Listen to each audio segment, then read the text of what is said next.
Napatunayan dito, no? Palipat-lipat si Matibag ng kampo at depende kung sino yung kanyang tinutulungan. Di ba? Imagine ninyo, campaign manager ito ni Robin, pero nung time na nagkakagipitan, abay, dinidiin pa si Robin nun. Di ba? Tapos kay dati ring PDP, ngayon, galing din pala siya doon kay Mar Rojas. Ito yung tawag na, di ba, yung perfect definition ng political butterfly. Ito si, At ngayon, na kay Marcos. Anong pinapatunayan ngayon ni Robin Padilla dito? Your guess is good as mine. Galing mo, Senator Robin. Ang political operator to be successful, kailangan po yung kanyang sasamahan ay magtagumpay ang kanya pong laban at advokasya. Okay. Yun lang po. Maraming salamat po, kaibigang attorney. Kasi remember, hindi sila pwedeng mag-conclude pa. Pero pinalalabas na nila kung anong klaseng tao ito si Matibag. Dito, very clear.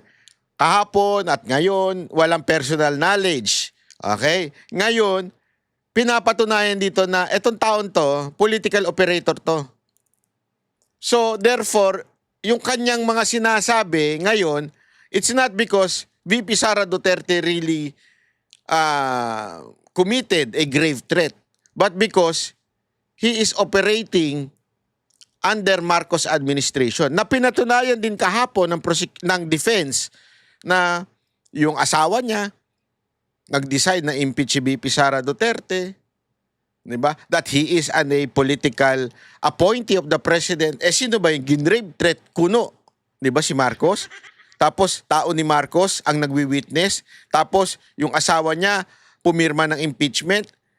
At itong tao na ito, yung kanyang personality ay isang political operator. Ang galing nyo.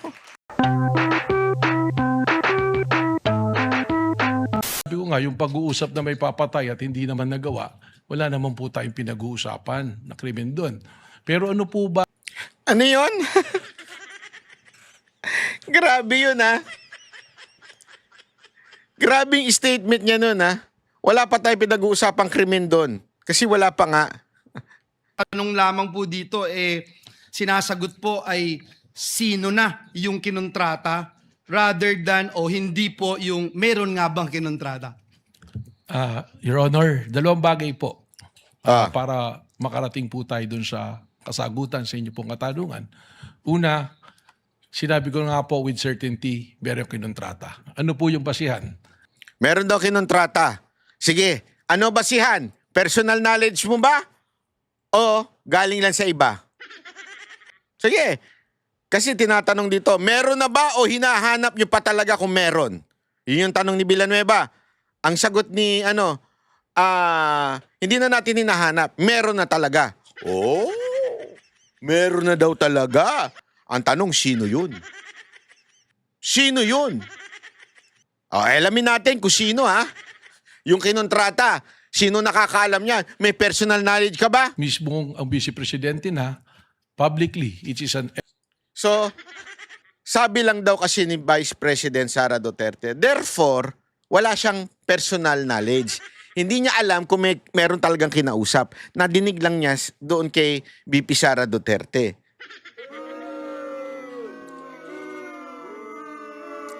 So, ang pinagbabasihan mo ng iyong judgment na meron na, ay hindi naman dahil meron kang sariling kaalaman. Kung hindi, narinig mo lang. Ano tawag doon? Hearsay. Sa Talagog o sa Tagalog, chismosa. extrajudicial admission na tinanggap na niya at sinabi na niya na mayroon akong kinausap na mag-assassin o mamamatay tao para patayin ang presidente at siya ay pumayag. So that is an admission na meron po. Admission daw na meron. Through VP Sara Duterte. Okay? Yun lang. Dahil kay VP Sara Duterte. That's it. Pangalawa, bakit po natin tinutukoy at tinahanap? Dito na po pumapasok yung kailangan natin siyang makuha, hindi upang sabihin na kami talaga ay nag-usap ni Vice Presidente. Hindi daw dahil para i-confirm O ano daw ang dahilan kung bakit kailangan nilang makuha? Kasi yun naman pong sinasabi ko nga, yung pag-uusap na may papatay at hindi naman nagawa, wala naman po tayong pinag-uusapan na krimen doon. Pero ano po ba ang tinutugunan namin sa paghahanap namin sa tao na yon, sa individual na yon? Yun na po yung sinasabi namin that we have to address the issue of national security, the safety of the president, which is a primary mandate of the National Bureau of Investigation. So pagkatambanta po sa Pangulo, kapag ito ay seryoso tulad po nitong banta na ito, ito rin po ay dadaos ng ligalig, kaguluhan, at disrespect po sa ating law and order. And that is the very purpose of the existence of the National Bureau of Investigation. Yung binanggit nyo ho na may mga persons of interest, so yun nga po, no? Tinutumbok na po nito na nandun na po kaya kayo dun sa sino ang kinontrata rather than meron nga bang kinontrata. Tama po, Your Honor. Thank you, Director Matibag. Nabanggit niyo po kahapon din yung parte ng network ng respondent na tinatawag na Davao Death Squad. Batay po ito dun sa ebidensyang nakalap po ninyo, sabi niyo sa NBI, at meron po kayong nakikitang impormasyon na nagsasabi ang... gusto kong malaman kung meron po kayong nakikitang impormasyon na nagsasabi na aktibo pa rin po ba ito noong 2024 kaya naging part ito ng inyong assessment sa kapasidad ng respondent?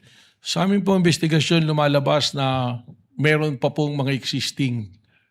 At katunayan, without naming names, ganito po, ilagay na natin sa konteksto na nagsimula po kami sa maraming pangalan and we narrowed it down. Siguro ito na inaantay ng marami rin na finally ma-identify natin. We are narrowing it down already to less than 20 individuals at may mga pangalan na po kami nito. Sa katunayan po, yung iba po rito, kausap na po namin yung kanilang mga pamilya o kakilala.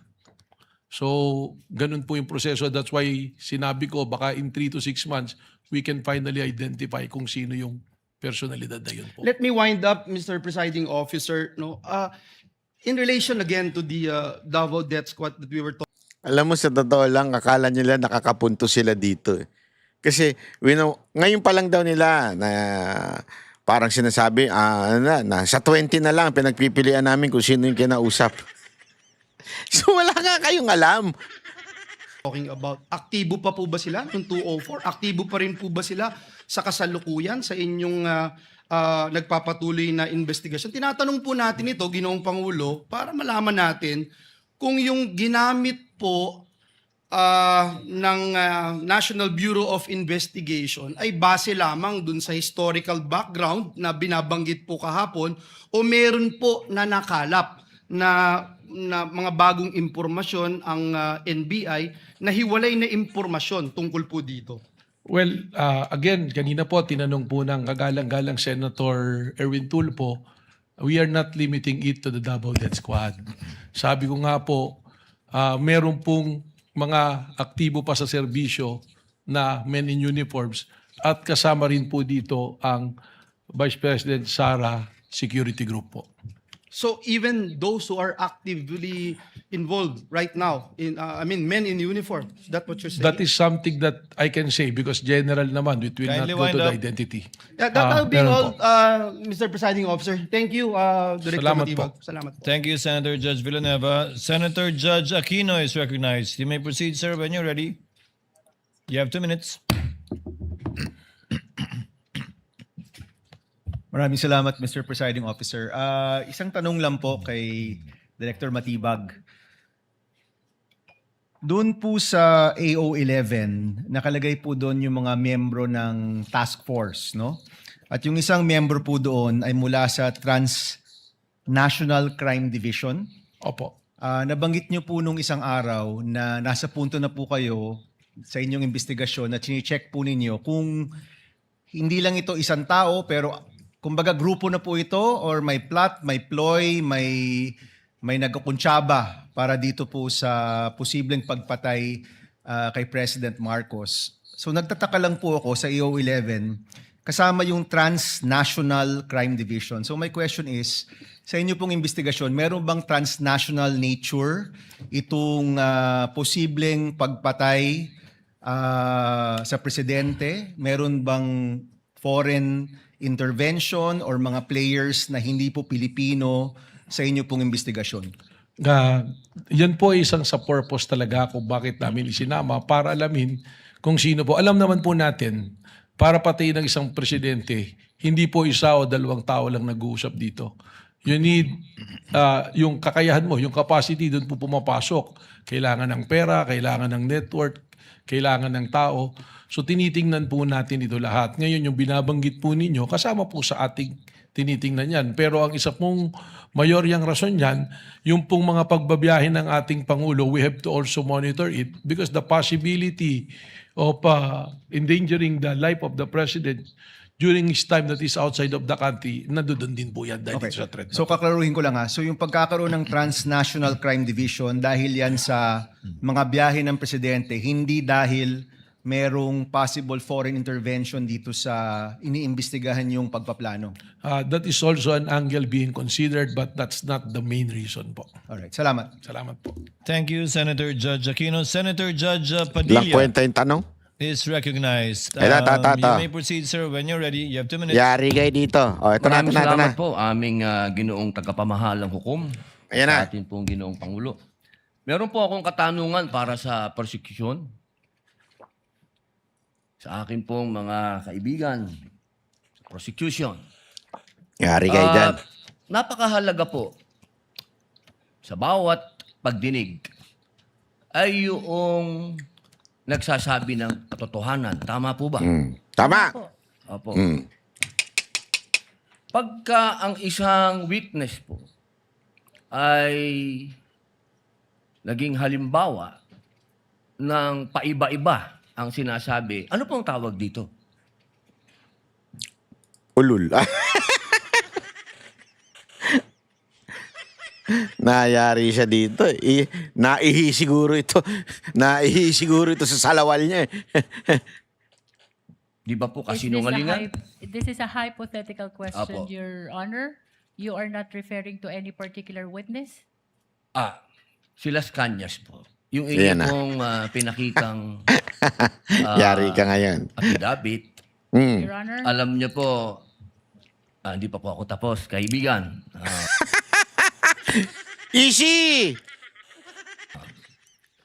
Alam niyo po, napakalungkot po para sa amin na marinig na merong kayong ibinigay na affidavit na nabahiran dito po sa loob ng Senado. Dito sa plenaryo ng Senado ay nabahiran ng matinding masasabi nating kasinungalingan sapagkat magkaiba ang kanyang sinabi. October 3, 2016, sinabi niya walang kinalaman ang Pangulong Rodrigo Roa Duterte.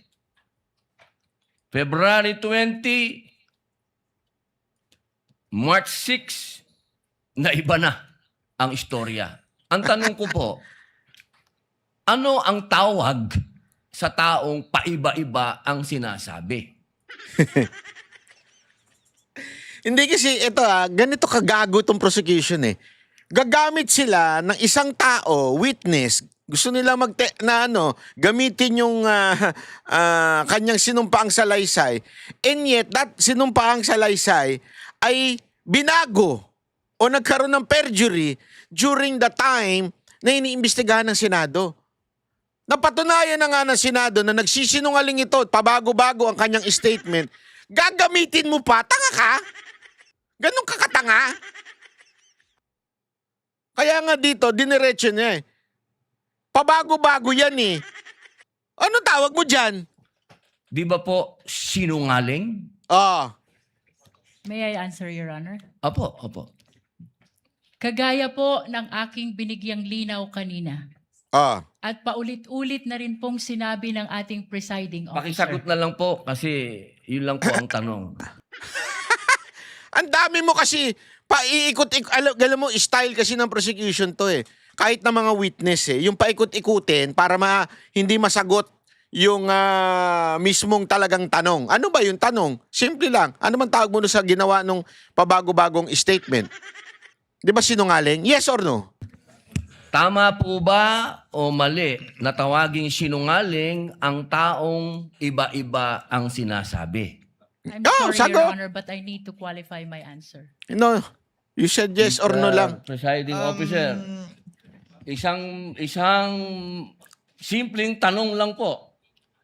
The lead prosecutor may agree or disagree or state a different characterization. I can state a different characterization if I'm asked by the good Senator Judge. You may disagree or agree with the Yun eh. Alam mo, buti talaga ito ito ang naging presiding officer. Imagine mo si Gatchalian yan. Hindi kasi tama siya dito eh. You might have a different opinion on that. Just say no. Di ba? Just say no. No, I do not believe you. Or yes, I believe you. Hindi na yung, hindi kasi depende yan eh. Meron tayong tinatawag na white lies at saka meron tayong tinatawag na gray and black lies. Ang sinungaling, sinungaling. Di ba? So kung hindi ka naniniwala sa akin, sabi mo, I respectfully disagree with you, Senator Judge. Tapos. Your statement Honor. of the Honorable Senator Judge Padilla. Feel free to say no or yes, Counsel. Kagalang-galang ng mga senator judges at sa atin pong mga nanonood na kababayan. Dahil binanggit po ng kagalang-galang na Senador Robin Padilla ang pangalan at ang affidavit ni Arturo Las Cañas, nais ko pong linawin ang kanina ko pong manifestasyon. Ito po ay ipresenta sa impeachment court bilang bahagi ng Presiding testimonya officer, ng witness. hindi pa din po sinasagot. Sagutin mo ng yes or no. Lead prosecutor, the response, it's not responsive to the question of Senator Judge Padilla. Akala ko mako-contempt na to eh. Dapat kinontempt na to eh. Allow me to, if the good Senator Judge will allow the presiding officer, pwede ba nating sabihin, lead prosecutor, na ang testigong pabago-bago ang kanyang testimonya sa magkakaibang petsa o araw o panahon ay isang testigong hindi maaasahan. Without particular reference to Arturo Las Sa Cañas, pangkalahatan, I Yes or no na lang. agree with you, Honorable Presiding Officer. Posible nagsisinungaling siya sa isa, nagsasabi ng totoo sa isa, o nagsisinungaling sa isa, nagsasabi ng totoo sa isa, hindi na natin malalaman yun. Tama po ba yan? Without particular reference to Arturo Las Cañas, I agree with you, Honorable Presiding Officer. Thank you. Maraming salamat po, aming ginoong You may proceed, tagapamahalang Senator hukom. Judge Padilla. Opo. Kasi po, katulad po ng sinabi ng aming Senator Judge, 10,000 hours, Pampilo Lacson, Yun. napakaliwanag po ng sinabi niya. At kami din po dito, ako po mismo ay gumawa din ng panukala na dapat yung mga nagsisinungaling dito,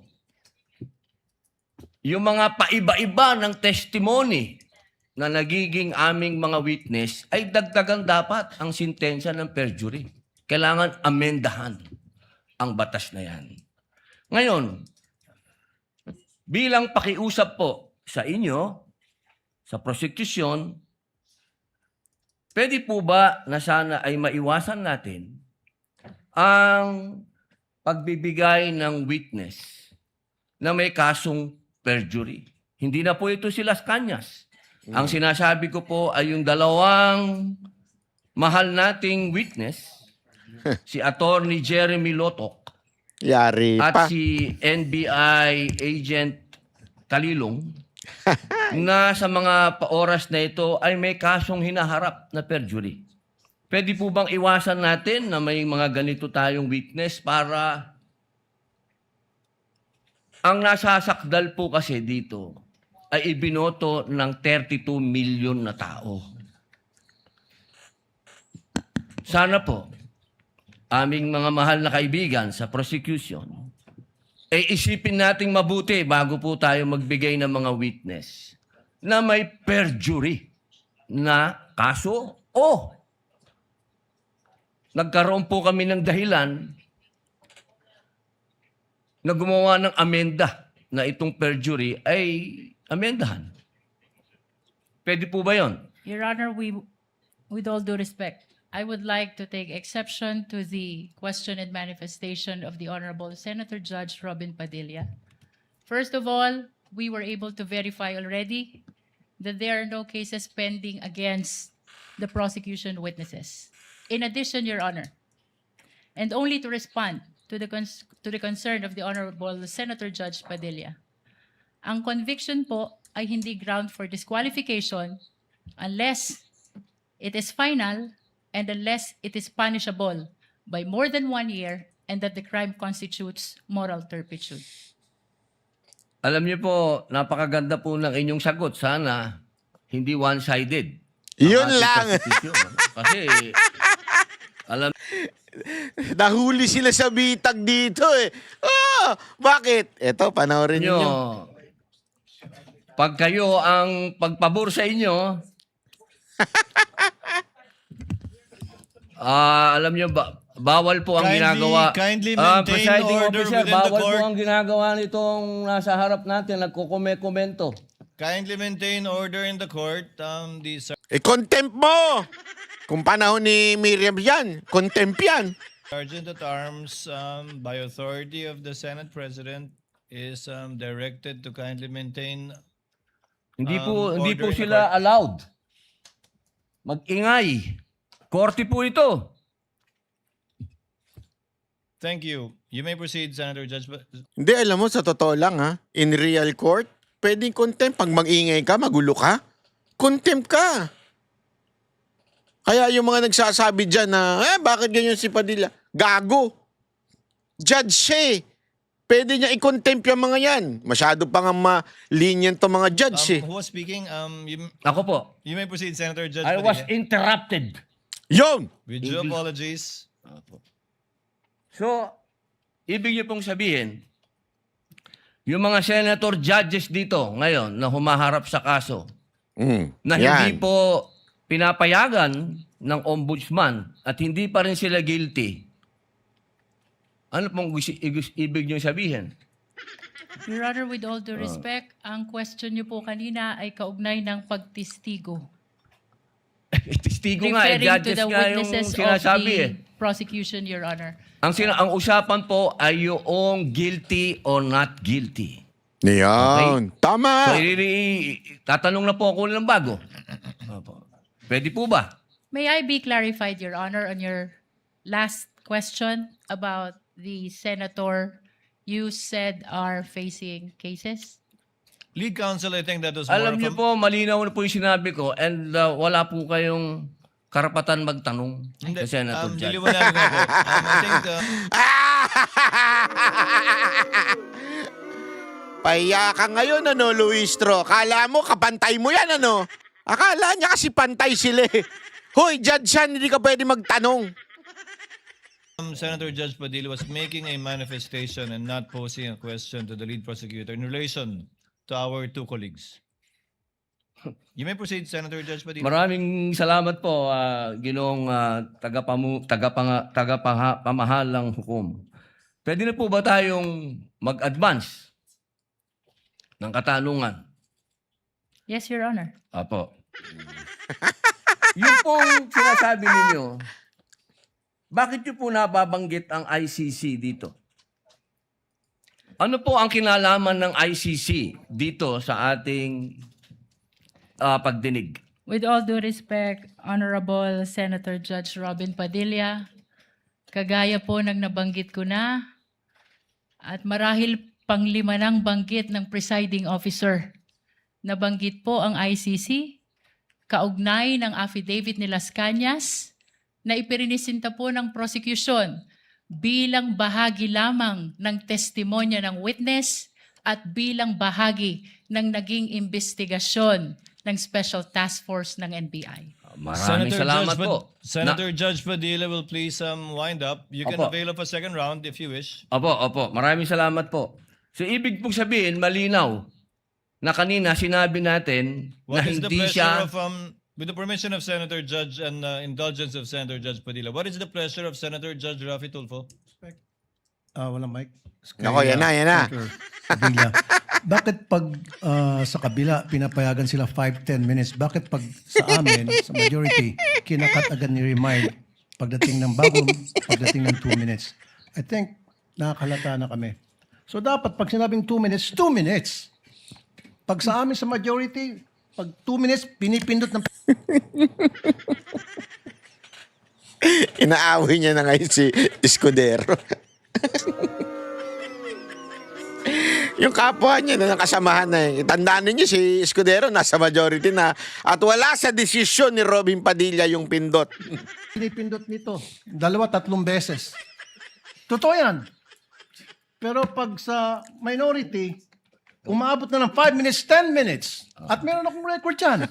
Pinapayagan. Why? Thank you. The comments of Senator Judge Rafi Tulfo is recognized. However, the chair would like to point out that in the impeachment court, there is no majority nor minority. We are all... Boom! Kunana! Sa impeachment court, wala majority, minority. Everyone is a senator judge. Nakalimutan ata ni Sen Rapi ito Senator judges. And Senator Lacson earlier requested also an additional time to finish his point, which the chair allowed. That's Alam mo, dito may tama si Panelo kasi sabi ni Panelo, hindi ko nga alam bakit kailangan limitahan yung oras ng mga senador or judge. Dapat limitahan yung mga kung sino man. Pero yung senator judge sila eh. They have to judge or decide pagkatapos ito impeachment whether to impeach or acquit si BP Sara Duterte. Tapos lilimitahan yung oras ng pag-aalam nila at pagsasaliksik ng katanungan. So tama pa nga dito si Senator Rapi. Sa totoo lang, tama si Rapi dito eh. Na wag na tayo maglagay ng oras dyan. Payagan nyo na lahat kasi patagalin nyo na. Hindi agree ako dun. Dapat talaga mag-usap-usap na at habaan naman yung oras. O kung ayaw ninyo, kasi 2 minutes, doon pa lang sa paligoy-ligoy na sagot ng mga witness, ang haba na eh. Paano pa kaya mo malalaman yung tunay na sagot? Kaya rin ginagawa ng mga witness, hinahabaan yung sagot para maubos yung oras ng senador. Yan ang pansinin ninyo. Kaya nga alam mo, dapat, ang akin, sitahin ng mga senador itong mga tinatanong nila. Yes or no lang, wag nang maraming explanation. Chair reminded Senator Judge Padilla to wind up because his time already lapsed. Kaya nga, Mr. Presiding Officer, I'm sorry, I do have a lot of respect in you. Yung sa akin lang, kahit na sino senador, kapag dating na ng 2 minutes, pinipindutan ng bell eh. Ako ilang beses na ako nang pindutan ng bell. Wag nyo kasi Nakakairita pinipindot. Samantalang yung iba, hindi pinipindutan ng bell, umabot pa ng 5 minutes. I'm not referring to anybody here now. Yun lang yun eh. Kaya nga kuminsan, binubulungan ko na dyan eh. Oy, pindutin mo na yung bell. Para naman makapagsalita yung iba. Yun lang po. Wala na akong tinutukoy dito. Dapat maging fair tayo yung sa nagpipindot ng bell. Pag sinabing 2 minutes regardless kahit na sinong senador yan. Dapat pinakita yung nagpipindot ng bell eh. Thank you. The clerk of court is instructed to kindly relate to the bell ringer to kindly Nakatikim ka ngayon ano? Yung bell ringer, nakatikim kay Senator Rapi. Comedy. consistent in doing the polite reminder to the senator judges with respect to the time allotted. Mr. Presiding Senator Officer. Judge Yes. Cayetano Alan. No, I take the comments of Senator Tulfo in order. I respect your opinion, but just to put on record, as you said, Senator Lacson a while ago asked for more time, binigay. Walang bell yon. Yesterday, 2 bell sa akin. 2 o 3? Dalawa lang ang bilang ko. 2 lang bilang mo. And maybe the solution is that after the first, isang bell na lang, pero kasi from the start of the impeachment trial, we asked the presiding officer at sabi mo nga, liberality, because then if we can't ask questions, baka magkaroon ng Yun na nga motion eh. or mas Tama. lalong tatagal. Maybe, you've been doing it naman, but yun nga, yung just ask to wrap up. But konting, we all want to get back to work. There's so much that we want to do. At least, wala ngang majority-minority, but at least wala ngang threat ng kaso sa majority eh. kami magsalita dito, parang may sword sa aming nakatutok. So, konting pagbibigay din sa amin ng konting liberality din sa pagtatanong. Yes. But in accordance with the rules, tama naman po yung sinabi ni Senator Tulfo. The presiding officer shall take in advisement the points raised by Senator Judge Rafi Tulfo as well as the point raised by Senator Judge Allen. And in that spirit, kindly wind up, Senator Opo. Judge Padilla. Ginoong tagapamahalang hukom, nais ko lamang pong sagutin ang ating kaibigan na si Senator Rafi Tulfo. Sandali lang po. Kaibigan, mas mahaba kasi yung sagot ng ating Yun! prosecution. Ako po ay nagtatanong lamang ng Yes or oo no? ba o hindi. Opo. Pasensya na po. Opo. Kindly wind up, Senator Judge Padilla. Given a Opo. bail of the Maraming second round, salamat if there po. is one. Tatalon na po ako. Dito na po ako sa aking kaibigan. Maraming salamat po, kaibigan. Opo. Sa akin pong kaibigan, kay Attorney Matibag, mahal na saksi. Mabilis lang po ito. Ako po ay napunta sa PDP laban dahil po sa inyo. Alam mo, galing ng tanong niya dito. Ang lupit. Tama po. Opo. Kayo po ang kumimbinsi sa akin.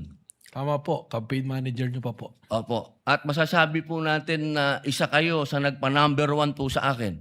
Tama po. Sa lugar po namin, number 1 po kayo. Opo.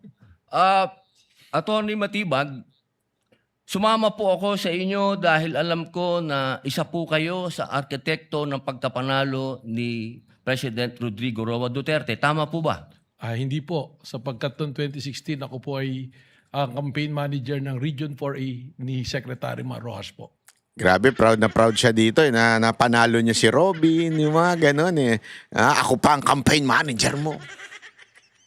Yung yabang talaga nito nagpapahamak sa kanya eh, no? Yung yabang nito nagpapahamak sa kanya. Ayun. So hindi po kayo connected nung panahon na yon kay Pangulong Rodrigo Roa Duterte? Hindi po. Opo. Kung kayo po ay nagtatrabaho sa mga iba't ibang politiko, kayo po ba ay matatawag na political analyst o political ano pang tawag po doon? Yung mga nagsasagawa, nagpapatakbo ng politika ng bawat politiko? Well, maaari pong matawag na tayo ay tumutulong sa ating pinaniniwalaan na kung sino po ang dapat manungkulan sa ating bayan. Opo. Ibig pong sabihin, pwede po kayong gumawa ng isang kandidato at manalo. Makatulong lang po. Sapagkat ang paniwala ko po, hindi naman po isang tao, lalo na ako, ang magpapanalo ng isang kandidato. Opo. So ngayon po, masasabi po natin na pwede po kayong magtrabaho bilang isang political operator? Ano po bang konteksto ng political operator? Ang ibig ko po sabihin, ako po ay nasasama sa isang political party noon. So tumutulong po tayong maipanalo ang isang kandidato ng political party. Opo. Maipanalo lang po? O ano po ba ang trabaho ng political operator sa Pilipinas? Pwedeng gumawa? Pwede din sumira? Well, Grabe, napatunayan dito, no? Palipat-lipat si Matibag ng kampo at depende kung sino yung kanyang tinutulungan. Di ba? Imagine niyo campaign manager ito ni Robin pero nung time na nagkakagipitan, abay, dinidiin pa si Robin nun. Di ba? Tapos kay dati ring PDP, ngayon, galing din pala siya doon kay Mar Rojas. Ito yung tawag na, di ba, yung perfect definition ng political butterfly. Ito si, At ngayon, na kay Marcos. Anong pinapatunayan ngayon ni Robin Padilla dito? Your guess is good as mine. Galing mo, Senator Robin. ang political operator to be successful, kailangan po yung kanyang sasamahan ay magtagumpay ang kanya pong laban at advokasya. Okay. Yun lang po. Maraming salamat po, kaibigang attorney. Kasi remember, hindi sila pwedeng mag-conclude pa. Pero pinalalabas na nila kung anong klaseng tao ito si Matibag. Dito, very clear. Kahapon at ngayon, walang personal knowledge. Okay? Ngayon, pinapatunayan dito na etong taon to, political operator to. So, therefore, yung kanyang mga sinasabi ngayon, it's not because VP Sara Duterte really committed a grave threat, but because he is operating under Marcos administration. Na pinatunayan din kahapon ng defense na yung asawa niya nag-decide na impeach si VP Sara Duterte, di ba? That he is a political appointee of the president. Sino ba yung ginrave threat kuno? Di ba si Marcos? Tapos tao ni Marcos ang nagwi-witness. Tapos yung asawa niya pumirma ng impeachment. At itong tao na ito, yung kanyang personality ay isang political operator. Ang galing nyo.